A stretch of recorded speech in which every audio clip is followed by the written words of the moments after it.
حدثنا أبو اليمان الحكم بن نافع قال أخبرنا شعيب عن الزهري قال أخبرني عبيد الله بن عبد الله بن عتبة بن مسعود أن عبد الله بن عباس أخبره أن أبا سفيان بن حرب أخبره أن هرقل أرسل إليه في ركب من قريش وكانوا تجارا بالشام في المدة التي كان رسول الله صلى الله عليه وسلم ماد فيها أبا سفيان وكفار قريش، فأتوه وهم بإيلياء فدعاهم في مجلسه وحوله عظماء الروم، ثم دعاهم ودعا بترجمانه فقال: أيكم أقرب نسبا بهذا الرجل الذي يزعم أنه نبي؟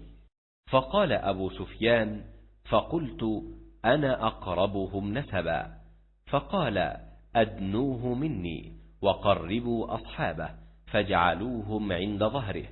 ثم قال لترجمانه: قل لهم إني سائل هذا عن هذا الرجل، فإن كذبني فكذبوه، فوالله لولا الحياء من أن يأثروا علي كذبا لكذبت عنه. ثم كان أول ما سألني عنه أن قال: كيف نسبه فيكم؟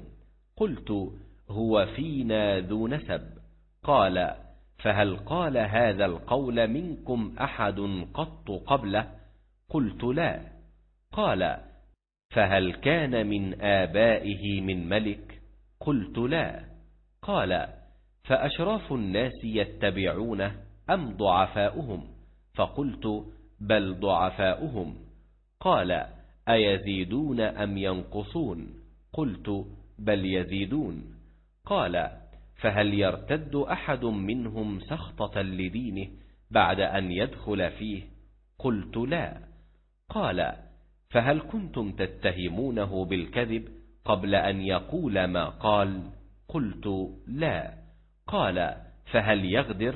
قلت: لا، ونحن منه في مدة لا ندري ما هو فاعل فيها. قال: ولم تمكنني كلمة أدخل فيها شيئا غير هذه الكلمة.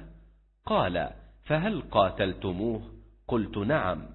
قال: فكيف كان قتالكم إياه؟ قلت: الحرب بيننا وبينه سجال، ينال منا وننال منه. قال: ماذا يأمركم؟ قلت: يقول: اعبدوا الله وحده ولا تشركوا به شيئا، واتركوا ما يقول آباؤكم، ويأمرنا بالصلاة والصدق والعفاف والصلة. فقال للترجمان: قل له سألتك عن نسبه فذكرت أنه فيكم ذو نسب، فكذلك الرسل تبعث في نسب قومها. وسألتك هل قال أحد منكم هذا القول فذكرت أن لا، فقلت: لو كان أحد قال هذا القول قبله لقلت رجل يأتسي بقول قيل قبله. وسألتك هل كان من آبائه من ملك فذكرت أن لا، قلت: فلو كان من آبائه من ملك قلت رجل يطلب ملك أبيه. وسألتك هل كنتم تتهمونه بالكذب قبل أن يقول ما قال فذكرت أن لا، فقد أعرف أنه لم يكن ليذر الكذب على الناس ويكذب على الله. وسألتك أشراف الناس اتبعوه أم ضعفاؤهم؟ فذكرت أن ضعفاءهم اتبعوه وهم أتباع الرسل. وسألتك أيزيدون أم ينقصون؟ فذكرت أنهم يزيدون، وكذلك أمر الإيمان حتى يتم. وسألتك أيرتد أحد سخطة لدينه بعد أن يدخل فيه؟ فذكرت أن لا، وكذلك الإيمان حين تخالط بشاشته القلوب. وسألتك هل يغدر؟ فذكرت أن لا، وكذلك الرسل لا تغدر. وسألتك بما يأمركم؟ فذكرت أنه يأمركم أن تعبدوا الله ولا تشركوا به شيئا، وينهاكم عن عبادة الأوثان، ويأمركم بالصلاة والصدق والعفاف، فإن كان ما تقول حقا فسيملك موضع قدمي هاتين. وقد كنت أعلم أنه خارج، ولم أكن أظن أنه منكم، فلو أني أعلم أني أخلص إليه لتجشمت لقاءه، ولو كنت عنده لغسلت عن قدميه.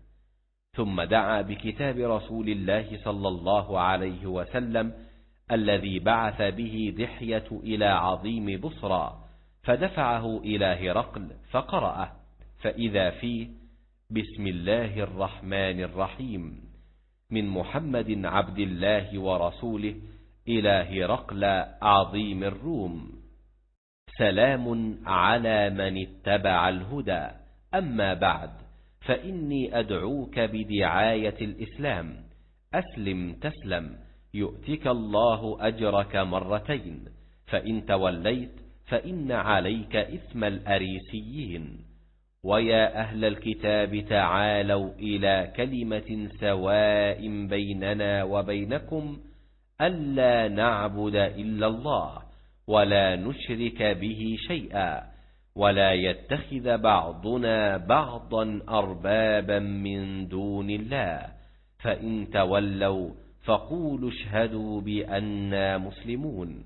قال أبو سفيان: فلما قال ما قال وفرغ من قراءة الكتاب كثر عنده الصخب وارتفعت الأصوات وأخرجنا، فقلت لأصحابي حين أخرجنا: لقد أمر أمر بن أبي كبشة، إنه يخافه ملك بني الأصفر، فما زلت موقنا أنه سيظهر حتى أدخل الله علي الإسلام. وكان ابن الناطور صاحب إيلياء وهرقل قفا على نصارى الشام، يحدث أن هرقل حين قدم إيلياء أصبح يوما خبيث النفس، فقال بعض بطارقته: قد استنكرنا هيئتك. قال ابن الناطور: وكان هرقل حزاء ينظر في النجوم، فقال لهم حين سألوه: إني رأيت الليلة حين نظرت في النجوم ملك الختان قد ظهر، فمن يختتن من هذه الأمة؟ قالوا: ليس يختتن إلا اليهود، فلا يهمنك شأنهم، واكتب إلى مداين ملكك فيقتلوا من فيهم من اليهود. فبينما هم على أمرهم أتي هرقل برجل أرسل به ملك غسان يخبر عن خبر رسول الله صلى الله عليه وسلم. فلما استخبره هرقل قال: اذهبوا فانظروا أمختتن هو أم لا؟ فنظروا إليه فحدثوه أنه مختتن، وسأله عن العرب فقال: هم يختتنون. فقال هرقل: هذا ملك هذه الأمة قد ظهر. ثم كتب هرقل إلى صاحب له برومية وكان نظيره في العلم، وصار هرقل إلى حمص، فلم يرم حمص حتى أتاه كتاب من صاحبه يوافق رأي هرقل على خروج النبي صلى الله عليه وسلم، وأنه نبي، فأذن هرقل لعظماء الروم في تذكرة له بحمص، ثم أمر بأبوابها فغلقت، ثم اطلع فقال: يا معشر الروم، هل لكم في الفلاح والرشد وأن يثبت ملككم فتبايعوا هذا النبي؟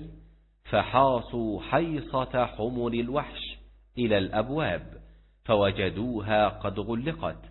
فلما رأى هرقل نفرتهم وأيس من الإيمان قال: ردوهم علي.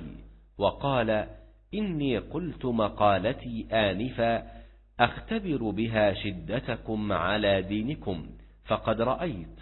فسجدوا له ورضوا عنه، فكان ذلك آخر شأن هرقل. رواه صالح بن كيسان ويونس ومعمر عن الزهري.